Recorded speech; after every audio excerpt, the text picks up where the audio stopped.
Samantalang LGU San Fernando Camarines Sur, hiningi ang tulong ng NIA Bicol para sa mga sakahang walang patubig.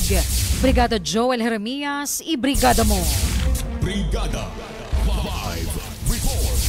Hiningi ngayon ng LGU San Fernando ang tulong ng National Irrigation Administration Regional Office 5 na magkaroon ng patubig o irigasyon sa mga sakahan nilang naapektuhan ng sobrang init ng panahon na kung saan napaapektado ang pagsasaka ng nasa 300 hanggang 400 mga magsasaka dahil sa umaasa lamang ang mga ito sa ulan. Ang datos na to na maapektadong magsasaka ay naisumite na sa Opisina Regional ng Department of Agriculture batay na rin sa pahayag ni Alan Salvador, ang Agriculturist Officer ng San Fernando, bilang kanilang aksyon sa ayudang pwedeng maibigay ng ahensya. Sabay kipag-ugnayan ng Brigada News 7 Naga kay Salvador, sinabi nitong kahit ganito kalawak ang apektado sa kanilang sakahan, bahagi lamang ito dahil sa mayoriya ng mga magsasakang may irigasyon ay nakapag-ani na at nakatakda na naman para sa muling pagtatanim ng mga palay. Ang ginigibo po kang Municipal Agriculture Office, pag-endorso lang po ang mga request ng bawat association. Halimbawa, may intention na mag-request ng